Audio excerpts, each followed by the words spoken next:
दिनों तक जेल में रहे, बाद में एजेंसी ने कह दिया कि साहब इनके खिलाफ कोई भी ऐसे सबूत नहीं मिले, तो तब तक तो उनकी दुकान चली गई। इसी तरह मनमोहन सिंह पर झूठे आरोप लगाए, एक आरोप साबित नहीं हुआ। रॉबर्ट वाड्रा पे झूठे आरोप भैया एक साबित नहीं हुआ। इनके नेशनल हेराल्ड केस में बेल पे छूटे हुए राहुल गांधी जी। संजीव जी, अरे भाई ऐसे तो पता नहीं तुम्हारे पर कितनी बेल हो जाएंगी। अरे कौन सा नहीं है, बपोर से लेकर भाई ईडी आने दो, ईडी आने दो, हम तो असली पकड़ पकड़ के दिखाएंगे। कहाँ है भारत का पैसा, कहाँ है चोर, कहाँ है लोकतंत्र हत्यारे।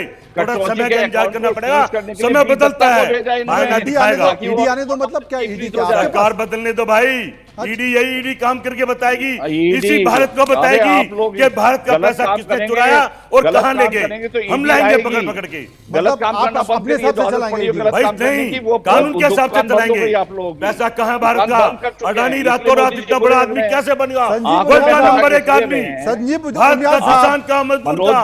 संजीव बुनियाल साहब, इस रात की सुबह नहीं होने वाली जो मुझे दिखाई दे रहा है। रक्षक भक्षक बने हुए थे, ये रक्षक भक्षक बनकर के बात कर रहे हैं कि संजीव बुनियाल साहब, मोदी जी का रात की सुबह होने वाली नहीं है। एक भी आपकी सुबह भी होगी, रात भी होगी, दिन भी होगा। कुदरत का खजाना है, ये चलता रहेगा। कुछ दिन की बात है, कुछ ही दिन की बात है। मेरा नेता राहुल गांधी ने क्या दिया है, एक एक को पहली कैबिनेट में बाहर निकालेंगे, छोड़ेंगे नहीं। लोकतंत्र हत्यारे और देश को लूटने वाले को, देश को तोड़ने वाले को इनको डर सता रहा है, इनको डर सता रहा है कि राहुल गांधी आ रहा है, डर सता रहा है। कहाँ कंपेयर कर रहे हैं शर्मा संजीव जी, मेरी आवाज आ रही है जरा थोड़ी सी? संजीव जी, मेरी आवाज आपको आ रही जी? अब आई। पहले इन दोनों की ज्यादा आ रही है, जगदीश जी तो लड़ने को तैयार बैठे हैं। नहीं तो इन दोनों की इसलिए आ रही है ना, इन दोनों की इसलिए आ रही है क्योंकि एक लोकतंत्र को बचाने की बात बहुत जोर से कर रहा है। आप बताइए क्या कानून अच्छा है? ये कानून अच्छा है कि चुनाव पर कोई मुकदमा दर्ज नहीं होगा, लूटने जितना लूट सकता है? ये कैसा कानून है? संजीव जी बताइए जरा, बीजेपी तो नहीं बताएगी। संजीव जी बताइए, असल में इनकी चिंता थोड़ा सा इसलिए है, सत्येंद्र जैन मंत्री थे, फिर जेल चले गए, भ्रष्टाचार के आरोप लग गए और बाद में एजेंसी ने कहा कि साहब सबूत ही नहीं मिले। मनोज जी किसने कहा? मेरे को आवाज नहीं आ रही है। सत्येंद्र जैन जो मंत्री थे आम आदमी पार्टी के, भ्रष्टाचार के आरोप में जेल चले गए, बाद में एजेंसी ने कहा कि साहब इनको लेकर हमें भ्रष्टाचार के सबूत ही नहीं मिले, लेकिन तब तक तो उनकी दुकान ही निपट गई, राजनीति निपट गई।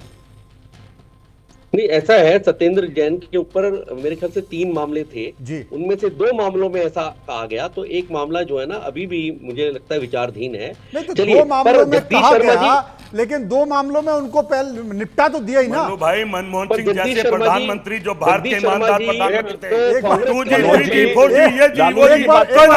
बार संजीव जी घोटाले लाए थे, एक भी साबित सत्ता पाने के लिए करा। संजीव जी को तो बोलने दिया। हाँ संजीव जी, मुझे लग रहा है कि अभी जो हमारा टॉपिक था मनोज जी, उससे हम काफी दूर चले गए, क्योंकि जगदीश जी तो मुझे लग रहा है कि कुछ सब्जेक्ट से बहुत दूर चले गए हैं। आज टॉपिक कुछ और है और इनकी भड़ास कोई और। देखिए संजीव जी ने कसम खाई है कि लोकतंत्र को बचा के रहेंगे और इसी स्टूडियो से बचाएंगे आज वो। हाँ देखिए, ये लोकतंत्र की बात करते हैं स्टूडियो से। 1975 और 1921 महीने वो काला काल, मुझे लगता है कि इंदिरा गांधी का काला काल कभी नहीं भूलना चाहिए। संजीव जी, मेरा सवाल अब आपसे भाजपा से नहीं है, 75,000-1.5 लाख लोग। मेरा सवाल आपसे है कि बताइए, संजीव जी आपके निशाने पर, संजीव जी सुन लीजिए, जगदीश जी ने आपको निशाने पे ले लिया, पर कोई मुकदमा दर्ज नहीं होगा, ये कानून ठीक है, बस ये बता दीजिए। इंदिरा गांधी की बात छोड़िए, वो समय गए, हम सत्ता से गए। अब ये बताइए, जो झूठे वादे करके आए, ये कानून ठीक है? वोट चोरों पर कोई मुकदमा दर्ज नहीं होगा। अच्छा, कौन से झूठे वादे किए पहले ये बता दीजिए, मुकेश जी इसका जवाब देंगे। झूठे वादे कौन से किए बता दीजिए। बस सारे झूठे वादे प्रधानमंत्री जी के बताइए, कौन सा किसान की डबल आई होगी, जो मजदूर जहाज में बैठगा, पेट्रोल डीजल कम होगा, बताइए कौन सा वादा है? कि रोजगार मिलेगा, कि नौजवान को नौकरी मिलगी, या बताइए कौन से, या फौज में फौजियों को नौकरी मिलगी, या पेंशन मिलगी? एक तो वादा बताइए, बता दीजिए। मुकेश त्यागी जी जितना भी गिनाया है ना, उसका जवाब दे दीजिए। नहीं दे पाएंगे त्यागी जी। मैं ये कह रहा हूँ, इन्होंने कोई वाइस प्रेसिडेंट को लेकर के बात नहीं करी, इन्होंने अपनी भड़ास निकाली है। अरे भाई कमाल कर दी कि अरे देश को लूट लो, मैं भड़ास निकालने के अलावा कुछ नहीं कर रहे हैं। आप व्यर्थ कर रहे हैं समय।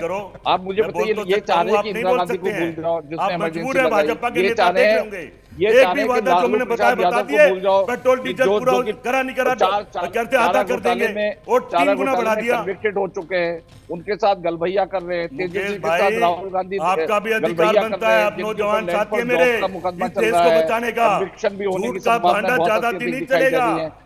अब देश समझ गए, आप लोग झूठ कहां बोलने पर से, कौन से लंबे लंबे नैतिकता दिखा रहे लच्छेदार हैं? भाषण राहुल देने गांधी से के रोटी अलावा नहीं इनके यहाँ मिलेगी, कोई और नेता रोजगार है नहीं मिलेंगे, वो डीजल पेट्रोल कम नहीं होगा। अगर राहुल गांधी ने कहा था टैरिफ कम कर दो, टैक्स कम कर दो, 8 साल बाद आपको समझ में आया।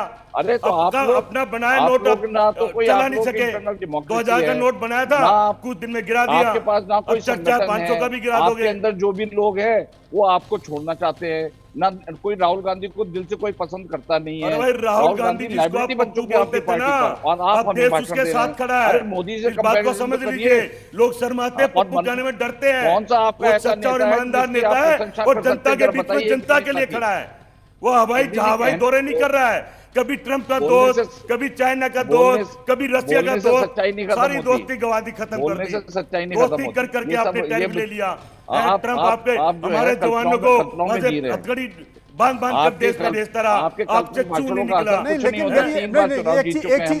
एक चीज मैं यहाँ पर एक सवाल पूछ रहा हूँ। जगदीश जी बताइए, जगदीश जी मुझे एक चीज बताइए, आप बड़ा गंभीर मामला है जगदीश जी। बताऊंगा भाई, नहीं, मैं आपसे ये पूछ रहा हूँ, इसमें अगर रविशंकर प्रसाद ने ये कहा है कि इंडिया गठबंधन के उपराष्ट्रपति पद के उम्मीदवार बी सुदर्शन रेड्डी लालू प्रसाद यादव से मिलने गए जो कि कन्विक्टेड हो चुके हैं, तो ये बुजुर्ग नेता सजा काट चुका है। हाँ। मिलने में क्या बुलाई, भारत की संस्कृति मिलना और मिलाना। अब बता दे, रवन्ना के को वोट मांगने क्यों गए? हजारों बहन बेटियों की प्रधानमंत्री क्यों मांगी कि इसको जिताओ? सबके सामने आगा, उसको भी सजा होगी है। ये क्या नैतिकता है? इनका पत्रकार क्या बोल रहा है? एक माँ को ऐसी भाषा बोलनी चाहिए? प्रधानमंत्री ने सुनिए जो क्या क्या बोला, आप सबको पता है, ऐसा बोलना चाहिए। प्रधानमंत्री मोदी कम से कम और जो भारतीय भी जनता राहुल पार्टी गांधी जीतेगी। स्टेज की बात करो, जो बोला इन्होंने बुलवाया और हाईलाइट करा, क्योंकि जवाब तो उनके पास कुछ है नहीं है। देखिए मुकेश जी, का तरीका नहीं है। देखिए मुकेश जी, मैं आपको बताऊं, रविशंकर प्रसाद जिस मुद्दे को बना रहे हैं, जगदीश जी का कहना है कि मिलना मिलाना तो भारतीय संस्कृति है और संस्कृति निभा रहे हैं। ये बड़ी संस्कृति चारा घोटाले के साथ जिसका एक वोट लेना एक न देना दो, उनके साथ खड़े होकर फोटो खिंचा रहे हैं। बहन बेटियां बाहर बैठ रही गोल्ड मेडल वाली, किसलिए खिंचा रहे हैं? प्रधानमंत्री जी की प्यार बेटियां, मोहब्बत दिखा रहे हैं। तुम तो मेरी अरे बेटियां जैसी हो, ये भी कह रहे हैं नहीं गए, कि सुदर्शन रेड्डी वो भी तुम्हारी जबकि वो पार्टी में justice है, बना कि हुआ है। हमें कोई नहीं हरा सकता। हमने इससे बुरी बात तो नहीं है जो बहन बेटियों ने खुद आरोप लगाया कि हमारे साथ तुमने कैसा व्यवहार करा है। मैं तो टीवी पे बोल भी नहीं सकता ना, तुम लोग बोल सकते हो माता बहनों के खिलाफ कुछ भी, हम नहीं बोल सकते। हम राहुल गांधी के सिपाही हैं और अपनी मर्यादा और सभ्यता को अच्छी तरह समझते हैं, जानते हैं। कितने वोट मिले आपकी मार्गरेट अल्वा जी को? आपको तो याद होगा इतिहास, मार्गरेट अल्वा लड़ी थी धनखड़ जी के खिलाफ, क्या कितने वोट मिले जरा बताइए। तो ये कहना नायडू साहब के खिलाफ भी खड़े किए थे।